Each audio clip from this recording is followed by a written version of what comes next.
Bueno, hoy vamos a empezar a estudiar las aplicaciones de la atención y vamos a hacerlo por casos. En el video anterior yo terminé insistiendo en que se percataran de que una cosa es que falte de atención, en cuyo caso pues si es un tiempo grande podemos desarrollar una depresión. Pero también habría que considerar qué pasa cuando hay atención, porque dijimos, ese dar atención tiene un efecto sobre la corteza muy importante, y es que la activa, de manera que la persona despierta. Sin embargo, es importante entender que esa integración que hace la persona de la atención no es consciente, no alcanza a ser consciente. En la vida ordinaria, la gente no se da cuenta de que lo están o atendiendo o del efecto que la atención le puede causar sobre su vitalidad.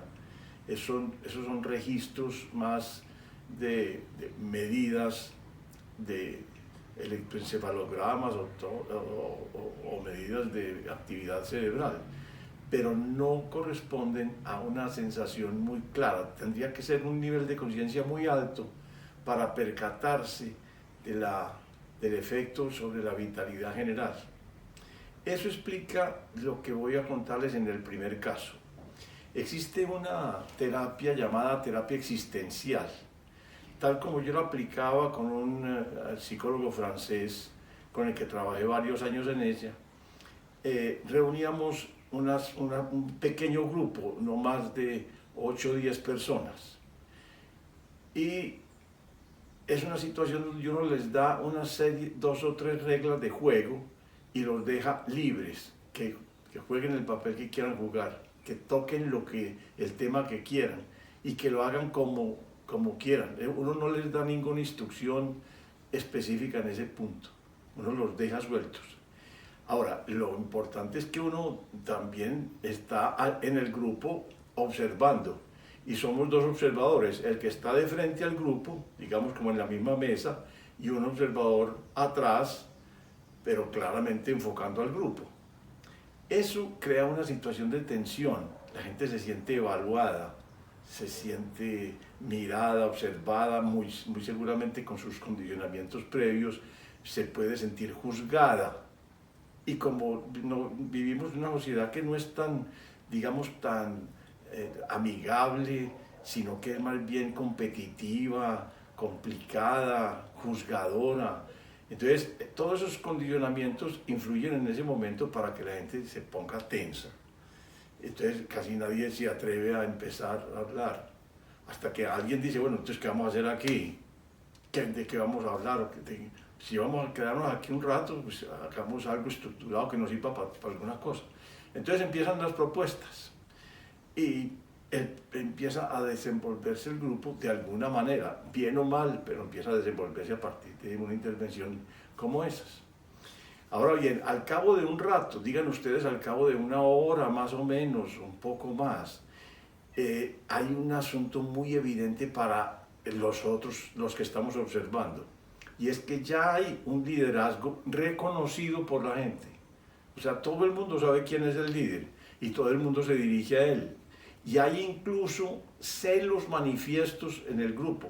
Por ejemplo, hay gente que dice, pero ¿y por qué siempre se dirigen a tal persona? ¿Y por qué no se dirigen a mí? O sea, hace reclamo claramente celoso. Entonces, el asunto básico es ¿qué ha pasado ahí? Porque nadie sabe cómo fue el proceso por el cual esa persona llegó a posicionarse como líder del grupo. Cómo logró llegar a obtener la atención de todos. Y resulta que es que para nosotros que estamos observando, eso es un proceso elemental, y es un proceso elemental de atención. Resulta que cuando la gente empieza a proponer cosas, por ejemplo, hombre, yo propongo tal tema, y yo propongo tal otro, bueno, nadie responde a eso, sino que simplemente todo el mundo está buscando que se apruebe el tema que él ha propuesto. Pero cuando llega a este tipo, uno encuentra ahí mismo que el hombre resuena a las propuestas específicas de cada persona. De manera que dice, hombre, esta propuesta inicial que hicieron, a mí me parece que puede beneficiarnos de esta y esta manera. Y esta segunda propuesta que hicieron, me parece que tiene tales aportes y tales posibilidades de aportarnos o de enriquecernos. Y esta tercera, tal cosa. O sea, él es el único que resuena, que con su respuesta, digamos, lo que valora la contribución del otro.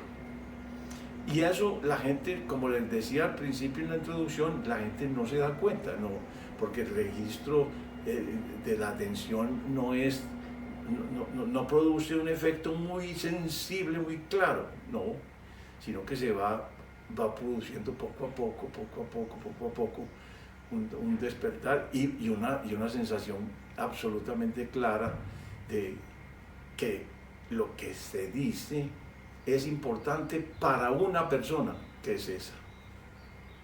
Entonces, nadie sabe cómo se hizo, pero nosotros que estamos observando sabemos hace mucho rato, desde el principio, quién va a asumir el papel de liderazgo. Y es un liderazgo de proceso inevitable. O sea que eso funciona aquí y en Cafarnaúm.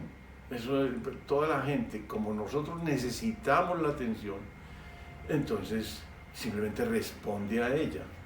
Y para mí es tal vez la aplicación más importante, la que más instrumentaliza a la gente para su trabajo en grupos, tanto en la academia como en los trabajos normales de una empresa, como en una fábrica. Bueno, ese es el primer caso y me parece importantísimo que ustedes lo ensayen en sus grupos. Por ejemplo, yo he hecho grupos de muchachos jóvenes, adolescentes, que están trabajando, digamos que están estudiando. Y ante la pregunta de qué tanto escuchan sus compañeros cuando están hablando, ellos claramente manifiestan, es que la gente no escucha, es que los compañeros no escuchan. Es que cuando se ponen a observar a sus compañeros se dan cuenta que inclusive están mirando para otro lado, no miran al hablante, no lo sintonizan. Entonces ellos se sienten claramente, después de que tienen un pequeño entrenamiento sobre esto, inmediatamente saben que tienen una privación de atención en esos grupos. De manera que ustedes pueden ensayar, porque en su familia es que puede haber mucha gente así, que no reacciona, que no responde, que no resuena a las cosas que se proponen. Bueno, y el segundo caso también es muy importante porque la gente no tiene herramientas para manejarlo. Ocurrió en una de las organizaciones grandes que yo he asesorado, una empresa muy grande con muchas, digámoslo, fábricas asociadas, y en la corporación había dos cargos, digamos, de ventas muy importantes, el gerente y su asistente directo. Eran dos cargos claves porque manejaban todas las ventas de la compañía, tanto nacionales como internacionales. Ahora bien, este segundo del gerente, o sea, su asistente, era el que daba la cara siempre ante los vendedores. Pero los vendedores vivían en una situación de angustia prácticamente con él, porque es que el hombre no reaccionaba. Entraban a la oficina de él para darle un reporte o recibir algún lineamiento o alguna directriz, y él seguía escribiendo en su computador. O sea, que no les daba la mínima atención, ni siquiera los saludaba, ni siquiera los miraba al entrar, nada. Simplemente él seguía ahí, entonces ellos no sabían qué hacer. Era tal la situación que en algún momento le pusieron el problema al gerente. Le dijeron, vea, no podemos con este tipo, es que ni siquiera nos mira, es que ni siquiera y menos nos responde, es que no nos responde, nos deja prácticamente sueltos. Entonces no tenemos ninguna directriz y no tenemos ninguna relación clara con él. Entonces el gerente me puso a mí el problema. Dijo, Horacio, ¿qué hacemos en este caso? Y dije, espérate, yo lo trabajo porque es que yo también tengo con él el mismo problema. Él a mí no me hace caso. Entonces, digo, listo, empezamos. Entonces yo empecé con este plan. Dije, voy a estar cerquita de él todo lo que yo pueda. Y por supuesto no voy a hablar nada, simplemente yo escucho. Cada vez que él haga una propuesta o cada vez que diga algo de una opinión, haga algún juicio, cualquier cosa que haga, manifiesta, expresa, yo le voy a responder. Y le voy a responder directamente resonando a lo que ha dicho, no necesariamente aprobándolo, pero sí asegurándome de que él sienta que lo que dijo es importante para mí y de que es clave. Y yo puedo inclusive manifestarle un desacuerdo, pero solo después de haberle resonado y haberle hecho sentir que su propuesta específica ha sido comprendida por mí, atendida por mí, digamos, profundizada. Entonces empiezo a trabajar con él así. Muy poco a poco, todos los días hacía yo ese trabajo con él, sin avisarle, sin explicarle nada. Pero muy poco a poco, en menos de un mes, empezó a hablarme directamente a mí.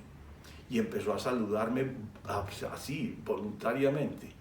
Y empezó a acercárseme como en forma amistosa. O sea, ya buscaba claramente mi compañía. Y en la medida en que eso fue ocurriendo, fue mejorando por generalización su comportamiento ante sus vendedores. Porque poco a poco fue dándose cuenta que no estaba haciendo, digamos, lo que no era una atmósfera perseguidora, persecutora, hostil, no, que si él hacía las cosas con cuidado, con atención hacia su gente, recibía también una gran consideración, un gran aprecio. Y eso lo transformamos en aproximadamente un mes y llegamos a ser muy amigos. De manera que son las dos primeras aplicaciones y quiero que las ensayen para que puedan darse cuenta y tener una vivencia personal de la importancia de la atención. Mucha suerte.